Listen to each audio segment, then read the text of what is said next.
বলে দিন সারমন্দা পুরাটুই বলে দিয়েছে খুলে, কারণ এই রাস্তাটা সত্যিকারের খুব জরুরি ছিল। আমরা যতবারে এসেছি ততবারে আমাদের সাথে সবার দেখা হয়েছে, সবাই বলেছে। তো আজকে রাস্তাটা যে করতে পারছি তার জন্য আমাদেরকে ধন্যবাদ নয়, মমতা বন্দ্যোপাধ্যায়কে ধন্যবাদ। কারণ উনি সুযোগটা না দিলে, উনি না করতে চাইলে নিশ্চিতভাবে আমরা হয়তো করতে পারতাম না ভোটের আগে পর্যন্ত। তো যাই হোক, আমরা রাস্তাটা করতে পেরেছি, এখন উদ্বোধন করছি। আমার সাথে আনন্দ আছে, ভোলা আছে, পঞ্চায়েত সমিতির সহসভাপতি আছে, বিশ্বদেবদা আছে, সেলিমদা আছে, আমাদের মৌলভী সাহেব আছেন, আমাদের সমস্ত কাকুরা আছে এবং সবাই আছে। সবাইকে অনেক অনেক অভিনন্দন, ধন্যবাদ রইল। বলার কিছু নাই, যেমন আছো ঘরের ছিলা বটি, ঘরের ছিলার মতন রাখলে যা অসুবিধা হয়েছে টুকটাক মানে অসুবিধা থাকেই মানুষের। সব কাজ ভগবান আল্লাহ দিতে পারে না, করতে পারে না। তা আমি কে বলি যে আমি করে দেবো, মমতা বন্দ্যোপাধ্যায় করে দিবে। তা আমরা চেষ্টা করছি, যেটুকু যেভাবে আশীর্বাদ করেন, যেভাবে ভালোবাসেন, আমরা চেষ্টা করি যে কোনো কাজ যাতে তাড়াতাড়ির মধ্যে করতে পারি। তাই আস্থা আছে, ভরসা আছে। ভুল ভ্রান্তি থাকবে, কারণ যারা কাজ করে তাদের উপর ভুল ভ্রান্তি হয়। আর আমাদের নিজেদের মধ্যে যদি আমাকে কারো পছন্দ না হচ্ছে, যদি আরমানদাকে পছন্দ নয়, ভোলাকে পছন্দ নয়, বা সেলিমদাকে পছন্দ নয়, বা উজ্জ্বলকে পছন্দ নয়, বা কাউকে যদি পছন্দ আমাদেরকে পছন্দ অপছন্দ না করে কোনো লাভ নাই। আমাদের একজনই আছে, সেটা হচ্ছে মমতা বন্দ্যোপাধ্যায়, যিনি মাননীয় মুখ্যমন্ত্রী আছেন।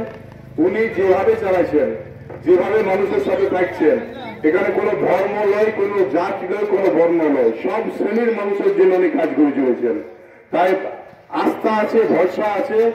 যেভাবে বারাবণী সালামপুর অঞ্চলে, মানে বারাবণী বিধানসভায় আমরা যেভাবে শান্তিপূর্ণ পরিবেশে আছি, আমাদের স্বর্গীয় নেতা অভিভাবক মানিক উপাধ্যায় যেভাবে রেখে গেছিল, আমরা চেষ্টা করছি বারাবণী বিধানসভা, বারাবণী সালামপুর আমরা আরো সুন্দর করার চেষ্টা করছি।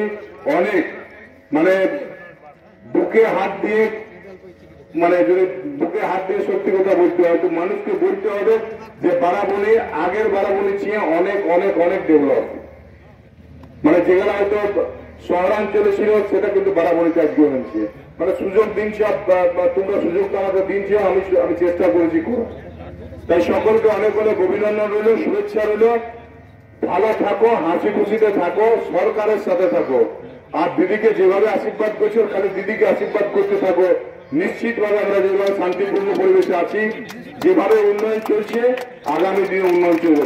অনেক সমালোচক আছে, অনেকে আছে, অনেকেই সমালোচনা করছে। দেখবেন যে হয়তো কোথাও এই যেমন আমি এখানে এই রাস্তা দিয়ে আসছিল, কিছু কিছু জায়গায় জল জমে আছে। তো এইগুলা দেখাই বলবো দেখুন উন্নয়ন কেমন হচ্ছে, ভালো জায়গাটা দেখা যাবে। মানে আমার যদি ৯৯টা ভালো আছে, একটা যদি খারাপ আছে, তাই আমার ওই খারাপটাকে দেখালো দেখুন কত খারাপ বলে বিধান হয়েছে। এটা মানুষের মানে যারা সমালোচনা করে তাদের একটা স্বভাব বটে। তাই তাদের থেকে অল্প দূরে থাকতে হবে। আমরা কারোর কথা শুনবো না, আমরা মানুষ বটি। আমরা খুব ভালোভাবে জানি আমার কে ভালো চাইছে, আমার কে খারাপ চাইছে। এবং পশ্চিমবঙ্গে একমাত্র মমতা বন্দ্যোপাধ্যায় ছাড়া কারোর পক্ষে সমর্থন নয় যে পশ্চিমবঙ্গে সর্বধর্মকে নিয়ে, সর্বজাতকে নিয়ে, সর্ববর্ণকে নিয়ে একসাথে চালাবে।